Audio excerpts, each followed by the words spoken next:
selamanya, kasih setianya.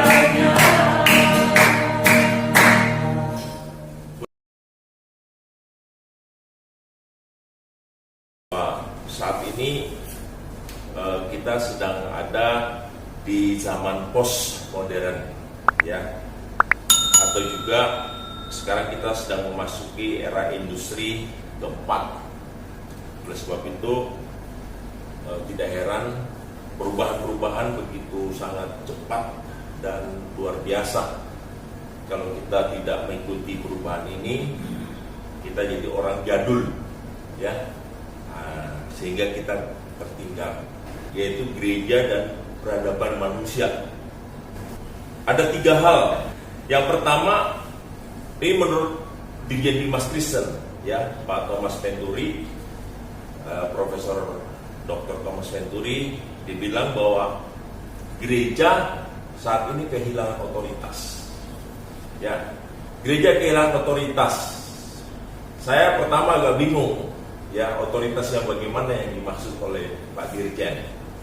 Akhirnya sudah memaklumi, karena kita tidak bisa lagi mengatur jemaat bahwa setiap minggu harus beribadah di tempat kita, dan setelah itu lalu kita berfellowship.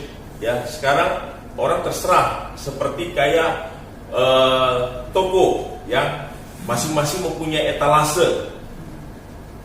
Kalau dia tertarik dengan khotbah-khotbah mungkin di luar gereja kita, jangan salahin jemaat karena jemaat tidak setia. Kita harus introspeksi dengan diri kita, ya. Makanya justru pada masa-masa seperti ini kita ini jangan berkhotbah biasa-biasa, tetapi berkhotbah yang luar biasa. Kalau orang sakit itu biasanya dikasih dosis 5 mili, harus dikasih dosis 10 mili supaya mereka benar-benar dapat merasakan begitu, ya. Nah, itu salah satu yang kita tidak bisa memaksa. Ibadah di tempat kita karena banyak alternatif yang mereka miliki. Pada masa kini peranan robot itu semakin menggantikan peranan manusia. Ya, karena orang takut pergi ke restoran dilayani oleh manusia untuk tidak berisiko, akhirnya robot menggantikan pramusajinya itu dengan robot, ya. Bahkan di Amerika untuk konsultasi hukum, konsultasi medis itu sudah tanya sama robot, ya, karena jawabannya itu dengan program dokter yang paling hebat, ya, kebenarannya. Dan yang ketiga yaitu cara berteologi dan pelayanan kita juga harus berubah. Artinya berubah di sini bukan kita meninggalkan kebiasaan yang sudah ada di dalam gereja kita, tidak. Tetapi kita harus berkontekstualisasi, ya, berkontekstualisasi. Nah, kontekstualisasi bagaimana? Nah, itulah tantangan kita untuk menemukan kontekstualisasi itu. Nah, itu berkontekstualisasi itu harus kita temukan sesuai dengan kondisi dan keberadaan di mana kita melayani.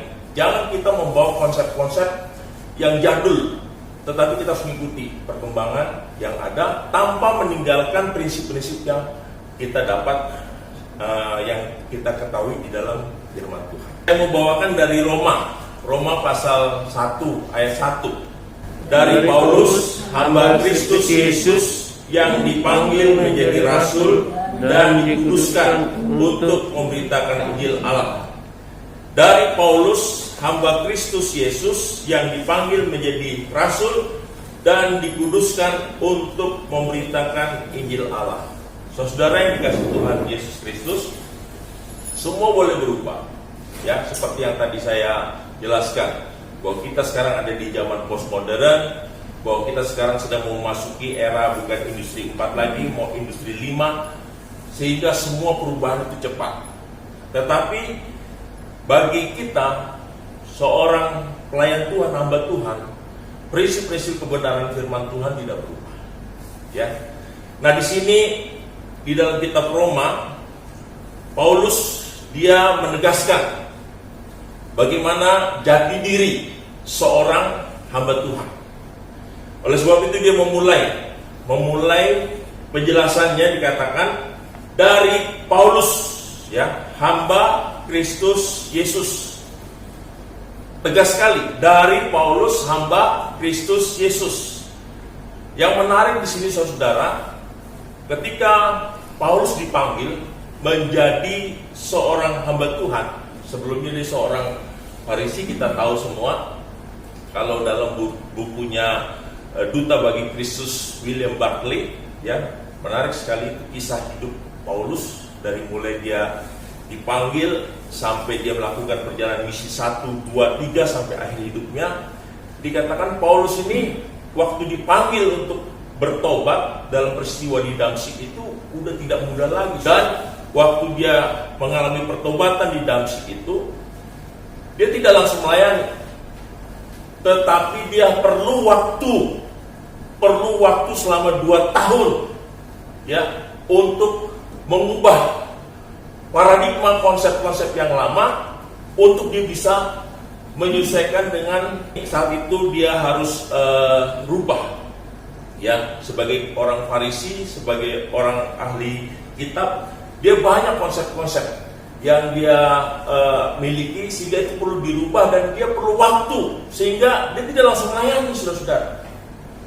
Dia perlu merenung dan belajar selama 2 tahun, ya, 2 tahun baru dia melayani. Nah, oleh sebab itu kalau dia katakan dari Paulus hamba Kristus Yesus, kata hamba di sini kita sama-sama tahu itu menggunakan kata doulos. Nah, kata doulos ini kata yang paling jelas dan tegas peranan atau apa itu arti seorang hamba. Arti seorang hamba di sini atau sebagai budak, sebagai pelayan, memposisikan diri sebagai orang Farisi. Waktu sebagai orang Farisi dia sangat dihormati sekali, ya, karena orang Farisi itu nggak banyak, cuma 40 orang, dan itu sangat diseleksi. Dari kedudukan yang begitu sangat tinggi di dalam budaya Yahudi, dia sadar bahwa posisinya itu tidak lagi bisa seperti dulu. Ketika dia mengikut Kristus, dia harus tanggalkan itu, dia harus sangkal diri, dan dia mau jadi pelayan Tuhan. Oleh sebab itu dia menguraikan firman Tuhan di kitab Roma ini dengan memulai menjelaskan identitas dirinya sebagai hamba, sebagai pelayan, bukan tuan, bukan bos, bukan orang yang berkuasa, bukan orang yang menggunakan wewenangnya, bukan, tapi sebagai hamba. Itu yang Paulus dia mulai jelaskan tentang dirinya. Lalu ada 3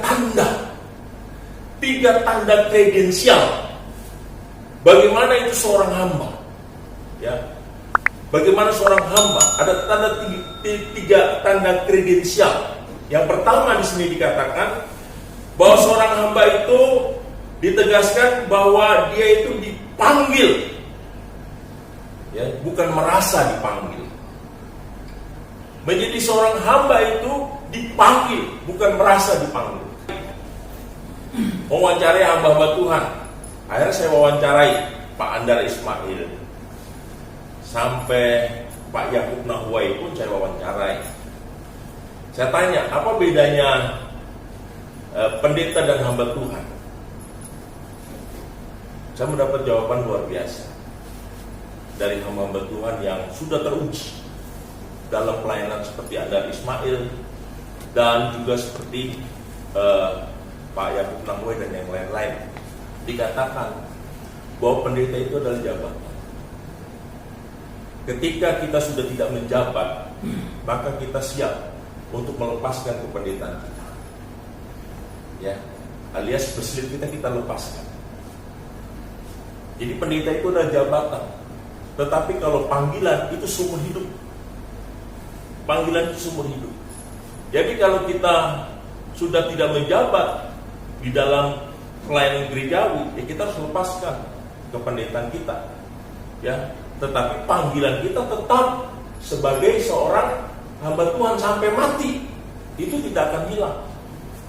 Cuma sekarang ini pendeta seperti kayak label ya untuk menghalalkan seperti itu.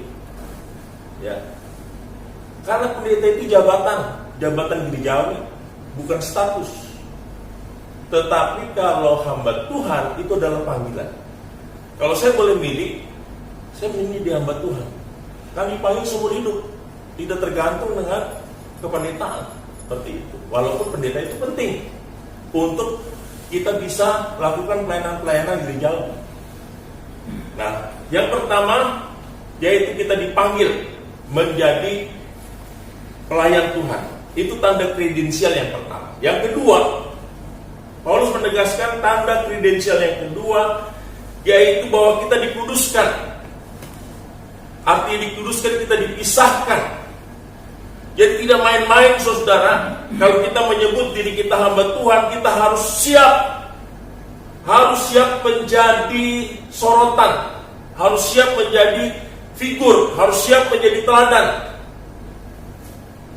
Karena hidup kita itu dikatakan dikuduskan, artinya dipisahkan dari bukan kita merasa diri suci, merasa diri kita benar, tidak. Tetapi karena tugas khusus ini, maka Tuhan ingin supaya kita menjaga hidup kita agar kita berbeda dengan dunia ini, bukan sama seperti dunia ini. Yang ketiga, bahwa tanda yang ketiga sebagai seorang hamba Tuhan, dia konsisten. Dikatakan dia harus memberitakan Injil Allah. Ya, apakah kita sebagai pelayan Tuhan konsisten?